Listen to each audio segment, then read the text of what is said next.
नेपाल सरकारको दैनिक एकजनालाई लाखपति बनाउने कार्यक्रममा क्युआर स्क्यान गरी पेमेन्ट गर्दा कुपन नम्बर कसरी हेर्ने, मोबाइल ब्याङ्किङमा कुपन नम्बर आएन भन्दै अहिले धेरैजना व्यक्तिहरूले गुनासो गर्नुभएको छ। यसको समस्या समाधान के हो? सम्पूर्ण मोबाइल ब्याङ्किङ ई सेवा खल्तीमा कुपन नम्बर हेर्ने तरिका सिकौँ। क्युआर स्क्यान गरी अनलाइन पेमेन्ट गर्दा बिल लिन पर्छ र धेरैजना व्यक्तिहरूले प्रश्न गर्नुभएको छ, कस्ता बिलहरू मान्य हुन्छन्? नेपाल सरकारको करदाता प्रोत्साहन कार्यक्रममा धेरैले सोधेको प्रश्नहरू समाधान सहित कार्यक्रमको बारेमा परिचयबाट लकी ड्र कसरी जित्न सकिन्छ, डिटेल कुराकानी आजको पुरा भिडियोमा। भिडियोलाई एक लाइक गरी च्यानललाई सब्स्क्राइब गरी आउनुहोस् तपाईको प्रश्न मेरो उत्तर आजको पुरा भिडियोमा। नमस्ते हेमराज जी हो। अनि अब यहाँलाई बम्पर उपहार परेको छ 10 लाख रुपैयाँ। यहाँलाई हार्दिक बधाई दिन चाहे मैले। नमस्ते सपना जी। म स्वर्णिम वागले यहाँलाई बधाई दिन फोन गरेको है मैले। 1 लाख रुपैयाँ पाउनुभयो।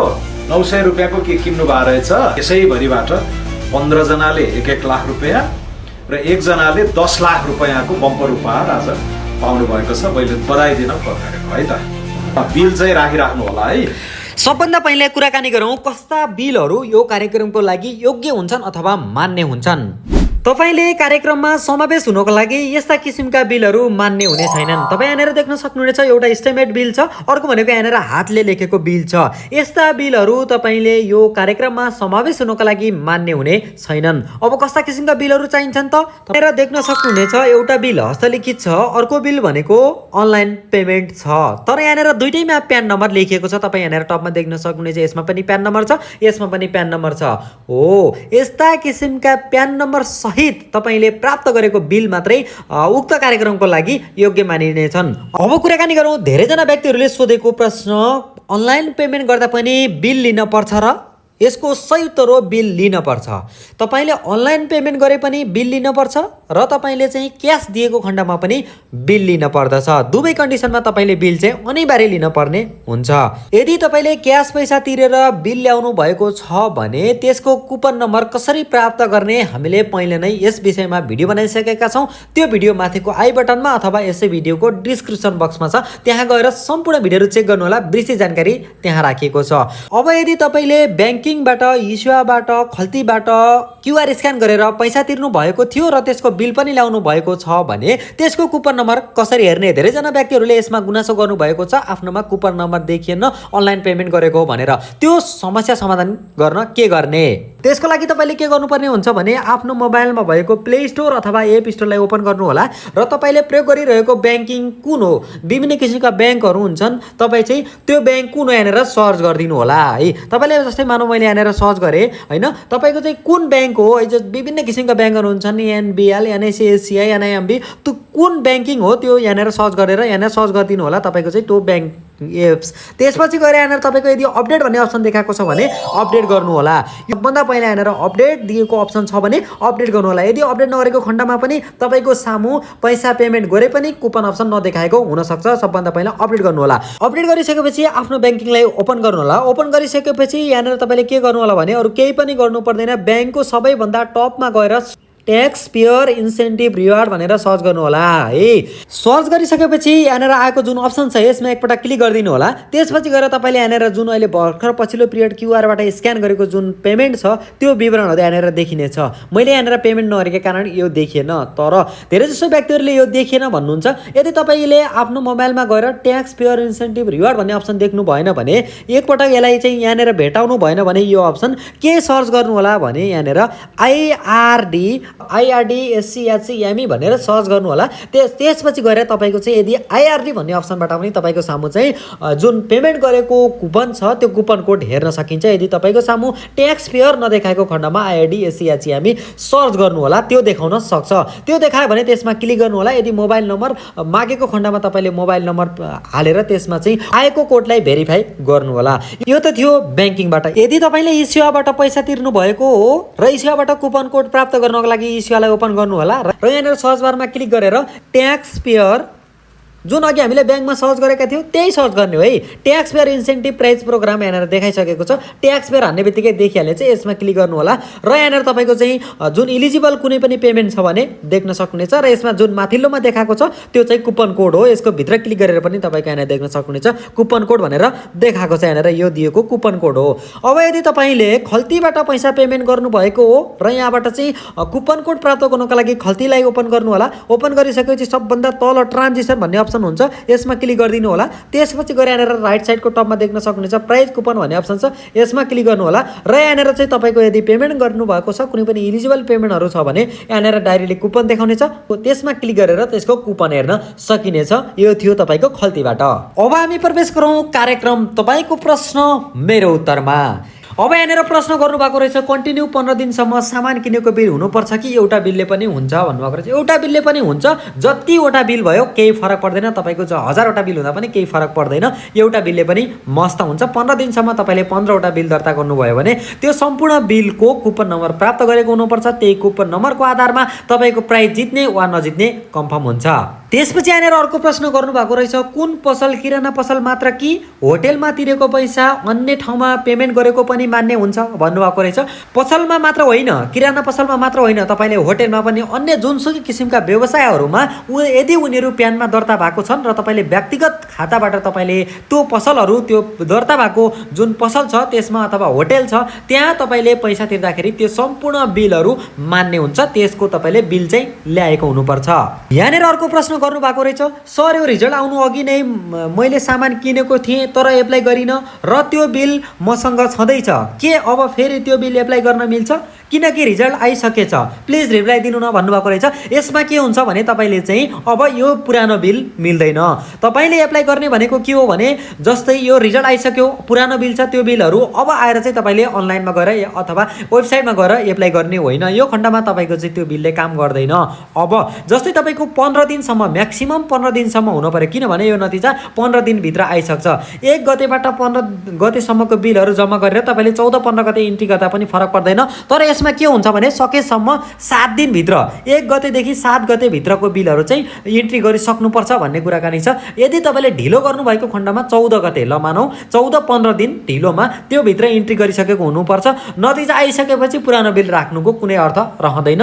नयाँ बिल ल्याएर नयाँ बिलहरू इन्ट्री गर्नुहोस्, नयाँ कुपन नम्बर प्राप्त गर्नुहोस्। यहाँनिर अर्को प्रश्न गर्नुभएको रहेछ मैले यो बुझ्न सकिन, मानौँ मेरो पसल प्यान अथवा भ्याटमा दर्ता छ र हजुरको पनि पसल दर्ता छ भने त्यसरी व्यवसाय बीच भएको कारोबारको बिल यो कार्यक्रममा सहभागी हुन पाउँछ कि पाउँदैन भन्नुभएको रहेछ। पाउँदैन, किनभने व्यवसाय प्रयोजनको लागि तपाईँले कुनै पनि बिलहरू लिनुहुन्छ भने त्यो मान्य हुँदैन, कि यो कन्डिसनमा तपाईँको मान्य हुँदैन।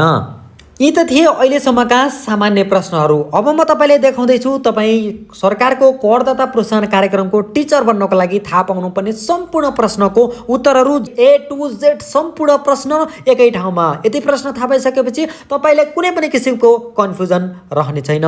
सबैभन्दा पहिला म तपाईँलाई यहाँनिर देखाएँ करदाता प्रोत्साहन उपहार कार्यक्रम भनेको के हो। यसको उत्तर हो करदाता प्रोत्साहन उपहार कार्यक्रम आन्तरिक राजस्व विभागद्वारा सञ्चालित गरिने कार्यक्रम हो जसको उद्देश्य वस्तु वा सेवा खरिद गर्दा उपभोक्तालाई भ्याट अथवा बिजक बिल लिन प्रोत्साहन गर्नु र कर अनुपालन बढाउनु र कर छली नगर्नु हो। तपाईँको चाहिँ यो करदाता प्रोत्साहन कार्यक्रमको परिचय यो रहेको छ। यसको उद्देश्य के हो त अब हामी हेरौँ। उद्देश्य करदाता कार्य यो जुन प्रोत्साहन कार्यक्रम छ त्यसको उद्देश्य के हो भने बिल लिने बानीको विकास गर्नु, कर पालनको वृद्धि गर्नु, वास्तविक कारोबारहरू जुन छ त्यसको रेकर्ड राख्नु र करलाई पारदर्शी बनाउनु यसको उद्देश्य हो। अब चाहिँ सहभागी हुन तपाईँ चाहिँ जुन यो करदाता प्रोत्साहन कार्यक्रम छ त्यसमा सहभागी हुनको लागि शुल्क लाग्छ र योग्यता पुगेका कुनै पनि व्यक्तिहरूको शुल्क लाग्दैन। त्यसपछि गएर हामी अब कुराकानी गरौँ योग्यता र बिल अथवा बिजक बीचमा कार्यक्रममा को सहभागी हुन सक्छ। नेपालभित्र आफ्नो व्यक्तिगत प्रयोगका लागि वस्तु वा सेवा खरिद गर्ने कुनै पनि नेपाली उपभोक्ता यस कार्यक्रममा सहभागी हुन योग्य हुन्छ। अब लागौँ हामी अर्को प्रश्न न्यूनतम कति रकमको खरिद आवश्यक हुन्छ यो कार्यक्रममा भाग लिनको लागि। त्यसको उत्तर हो न्यूनतम 100 रुपैयाँ खरिद गरेको हुनुपर्छ। यहाँनिर 1000 रुपैयाँ भएको रहेछ, यो अलिकति मिस्टेक हो। न्यूनतम 100 रुपैयाँ भन्दा बढीको खरिद गर्नुपर्ने हुन्छ। यसको लागि जुन करदाता प्रोत्साहन कार्यक्रम छ त्यसको लागि बिल अनिवार्य छ। मैले पहिला पनि भनिसकेको थिएँ, बिल एकदमै अनिवार्य छ। तपाईँले अनलाइन पेमेन्ट गरेको भए पनि र तपाईँले क्यास पेमेन्ट गरेको भए पनि बिल, तपाईँले बिजक भनेको बिल हो, त्यो अनिवार्य रूपमा तपाईँले लिन आवश्यक छ। त्यसपछि गएर अर्को प्रश्न छ, कस्तो बिजक स्वीकार गरिन्छ? प्यान नम्बर दर्ता भएका जुन चाहिँ पसलहरू अथवा विक्रेता छन् तिनीहरूको बिल मात्र स्वीकार गरिन्छ। यदि तिनीहरूको दर्ता भएको छैन र उनीहरूले आफ्नो खातामा आफ्नो इसेवामा हाल्न लगाउँछन् भन्ने पैसा, त्यो बिल ल्याएर तपाईँले काम लाग्दैन। त्यसपछि अर्को प्रश्न छ, कस्ता बिजक योग्य हुँदैनन्? धेरैजना व्यक्तिहरूले प्रश्न गरिरहेको यसको उत्तर हो, तपाईँले चाहिँ व्यवसाय प्रयोजनका लागि खरिद गरेको बिल मान्य हुँदैन। सरकारी सार्वजनिक निकायमा जुन जारी भएको बिल छ त्यो पनि मान्य हुँदैन। तपाईँले टेलिफोनमा हाल्नुहुन्छ पैसा, इन्टरनेटमा तिर्नुहुन्छ पैसा, बिजुलीमा तिर्नुहुन्छ पैसा, यातायातमा तिर्नुहुन्छ पैसा, हवाई सेवामा तपाईँले पैसा तिर्दा टिकट लिनुहुन्छ, त्यस्ता किसिमका चाहिँ बिजकहरू अथवा त्यस्ता किसिमका जुन बिल नभएका चाहिँ प्यानमा दर्ता नभएका विक्रेताका बिजक छन् अथवा बिल छन्, त्यहाँनिर तपाईँको चाहिँ त्यस्ता किसिमका बिलहरू योग्य हुँदैनन्। अब तपाईँले जुन बिल प्राप्त गर्नुभयो त्यसलाई कसरी प्रविष्ट गर्ने के छ त्यस विषयमा हामी कुराकानी गरौँ। कति उपहार टिकट प्राप्त हुन्छ है? यसको सही उत्तर हो, प्रत्येक योग्य बिजकका लागि एउटा उपहार टिकट प्राप्त हुन्छ। एउटा उपहार तपाईँको टिकट प्राप्त हुन्छ। एउटै बिजक धेरै पटक प्रयोग गर्न मिल्छ अथवा एउटै बिल बारम्बार अपडेट गरेर धेरै कुपन प्राप्त गर्न मिल्छ? मिल्दैन। एउटा बिल ल्याएर तपाईँले एउटा मात्र कुपन प्राप्त गर्न मिल्छ। त्यसपछि गएर अर्को प्रश्न छ, नगदमा खरिद गर्दा सहभागी हुन सकिन्छ? यसको सही उत्तर हो, सहभागी हुन सकिन्छ, तर तपाईँले तोकिएको अवधिभित्र बिल ल्याएर अनलाइनमा तपाईँले कुपन नम्बर प्राप्त गरिसकेको हुनुपर्छ। कुपन नम्बर प्राप्त कसरी गर्ने, के गर्ने, यो भन्दा पूर्व भिडियो हामीले बनाइसकेका छौँ, त्यहाँ हेर्न सक्नुहुनेछ। त्यसपछि गएर अर्को प्रश्न छ, डिजिटल भुक्तानी स्वतः समावेश हुन्छ भनेको छ? यसको सही उत्तर हो, हुन्छ, तर तपाईँले त्यहाँबाट बिल ल्याएको हुनुपर्छ है। त्यसपछि गएर बिल विवरण कहिलेसम्म पेश गर्नुपर्छ? धेरैजना व्यक्तिहरूले सोध्नु भएको यो प्रश्न। बिल जारी भएको 7 दिनभित्र पेश गर्नुपर्छ। अनलाइन भएको खण्डमा पेश गर्नु परेन, अफलाइन छ भने पेश गरेर कुपन नम्बर प्राप्त गर्नु पर्यो। यदि तपाईँले ढिलो गरेको खण्डमा तपाईँले जुन हाम्रो के हुन्छ भने 1 गतेबाट 15 गतेसम्मको बिलहरूको कुपन नम्बरहरूलाई 16 गते नतिजा सार्वजनिक गर्ने भएकाले ढिलोमा 1 गतेबाट 15 गतेसम्म अथवा यो ढिलोमा 15 दिनभित्र तपाईँले चाहिँ इन्ट्री गरिसक्नुपर्छ है। कुन विवरण आवश्यक हुन्छ भनेको छ? त्यसको सही उत्तर हो, सम्पूर्ण विवरण यहाँ देख्न सक्नुहुनेछ। बिलको नम्बर हुनुपर्छ, त्यो बिलमा विक्रेताको प्यान हुनुपर्छ, त्यो मिति कतिमा जारी भएको त्यो हुनुपर्छ, त्यसमा कुल रकम कति खरिद गर्नुभएको त्यो हुनुपर्छ, भुक्तानीको माध्यम के हो, अनलाइन अफलाइन, त्यो कुराकानीहरू लेखेको हुनुपर्छ, खरिदकर्ताको नाम, तपाईँको आफ्नो नाम पनि त्यो बिलमा हुनुपर्ने हुन्छ है, र तपाईँको मोबाइल नम्बर पनि हुनुपर्ने हुन्छ। यदि यो विवरण त्यो बिलमा छैन भने पनि मान्य हुँदैन र तपाईँसँग त्यो ओरिजिनल बिल छैन यति राखेको र यो समावेश भएको ओरिजिनल बिल छैन भने पनि तपाईँको त्यो बिल भोलि तपाईँले प्राइज जिते पनि मान्य हुँदैन। र मानौ तपाईँले जित्नुभयो, त्यो सम्बन्धी के प्रश्नहरू आउँछन्, त्यसको समस्या समाधान के हो, विजेता कसरी छनौट गरिन्छ सरकारको करदाता प्रोत्साहन कार्यक्रमको? यसको सही उत्तर हो, आन्तरिक राजस्व विभागले स्वचालित इलेक्ट्रोनिक ड्र मार्फत विजेता छनौट गर्छ। हामीले यो अलरेडी एउटा चाहिँ सिस्टमबाट छनौट हुन्छ। विजेतालाई कसरी जानकारी दिन्छ? ल मानौ तपाईँले चाहिँ कुपन नम्बर पनि प्राप्त गर्नुभयो र तपाईँले जित्नुभयो। अब कसरी थाहा पाउने? तपाईँको चाहिँ दर्ता भएको जुन मोबाइल नम्बर हुन्छ अथवा इमेल मार्फत तपाईँलाई जानकारी हुन्छ, अथवा तपाईँको कुपन नम्बर मार्फत नतिजा कसरी गर्ने हामीले पहिलो नै भिडियो बनाइसकेका छौँ। यसै भिडियोको डिस्क्रिप्सन बक्समा अथवा पूर्व भिडियो चेक गर्न सक्नुहुनेछ। त्यसपछि गएर अर्को प्रश्न छ, विजेताको नाम सार्वजनिक गरिन्छ? यसको सही उत्तर हो, सार्वजनिक गरिन्छ। विभागको वेबसाइट र आधिकारिक सामाजिक सञ्जाल मार्फत विजेताको नाम सार्वजनिक गरिन्छ।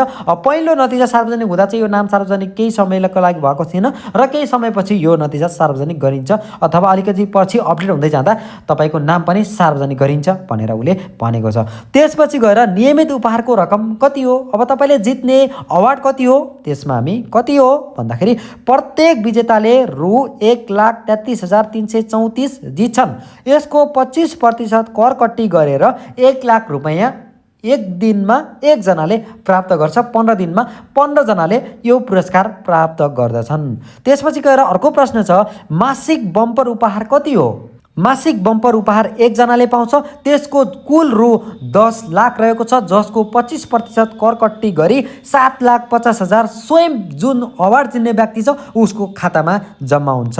उपहार रकममा कर कट्टा हुन्छ भने चाहिँ यसको सही उत्तर हुन्छ 25% कर कट्टी गरिन्छ। अब त्यसपछि गएर ल मानौ तपाईँले जित्नुभयो। अब जितिसकेपछि तपाईँको समस्या समाधान गर्नको लागि उपहार लिन कुन कुन कागजात चाहिन्छ? यसको सही उत्तर हो सक्कली बिल। बिल नलिँदा त तपाईँको कामै छैन। बिलमा के विवरण हुनुपर्छ अघि हामीले भनिसक्यौँ। बिल अनिवार्य चाहियो, तपाईँको नागरिकता र सक्कली परिचय पत्र अनिवार्य चाहियो, बैंक खाताको विवरणहरू चाहियो र तपाईँको आफ्नो प्यान नम्बर दिएर तपाईँले चाहिँ पुरस्कार प्राप्त गर्न सक्नुहुन्छ। त्यसपछि गएर उपहार दाबी गर्न कति समय पाइन्छ? उपहार घोषणा भएको मितिले 10 दिनभित्र तपाईँले आफ्नो पुरस्कार दाबी गरिसक्नुपर्छ। तपाईँले ढिला गर्नुभएको खण्डमा तपाईँले आफ्नो पुरस्कार पाउनु हुँदैन। त्यसपछि गएर अर्को प्रश्न छ, उपहार रकम कसरी भुक्तानी गरिन्छ? उपहार रकम सिधै बैंकको खातामा जम्मा हुन्छ। अर्को प्रश्न छ, झुट्टा कागजात पेश गरेमा के हुन्छ? यसको सही उत्तर हो तपाईँले कानुन बमोजिम कारबाही हुन्छ। र अर्को अन्तिम प्रश्न छ, उपहार दाबी नगरेमा के हुन्छ? समयमै दाबी गर्नु भएन भने उपहार रकम प्रधानमन्त्री दैवी प्रकोप उद्धार कोषमा जम्मा हुन्छ र तपाईँले त्यो जुन लटरी छ अथवा उपहार छ तपाईँले पाउनु हुँदैन। लाग्छ तपाईँले चाहिँ यी विभिन्न किसिमका प्रश्नहरू हामीले यहाँनिर राखेर त्यसको समस्या समाधानको लागि पनि उत्तर बनाएर तपाईँले जानकारी गराइसकेका छौँ। लाग्छ सम्पूर्ण यो प्रश्नहरूको उत्तर जानेर तपाईँले यो जुन नेपाल सरकारको करदाता प्रोत्साहन कार्यक्रम छ त्यसको तपाईँ कुनै पनि प्रश्नहरूमा अब कन्फ्युजन रहनु हुँदैन भन्ने मलाई लागेको छ। यो सम्पूर्ण प्रश्नहरूसहित प्रश्नको उत्तर पनि तपाईँलाई जानकारी दिइसकेका छौँ। लाग्छ सम्पूर्ण कुराहरू बुझिसक्नु भएको छ। अझै यो भन्दा पनि तपाईँले प्रश्नहरू कन्फ्युजन छन् भने कमेन्ट गर्नुहोस् र यसै भिडियोको डिस्क्रिप्सन बक्समा हाम्रो सम्पूर्ण सोसियल मिडियाको लिङ्क राखेको छ, त्यहाँ क्लिक गरेर हामीलाई जोइन गरेर तपाईँको समस्या के हो हामीलाई मेसेज गर्नुहोस्। तपाईँको A to Z समस्या हामी समाधान गर्ने प्रयत्न गर्नेछौँ। आजको भिडियो यति नै। अरू कुनै पनि नयाँ अपडेट जानकारी र सूचना सहित पुनः उपस्थित हुनेछौँ र तपाईँको सम्म भेट हुनेछ। तबसम्मका लागि बाई।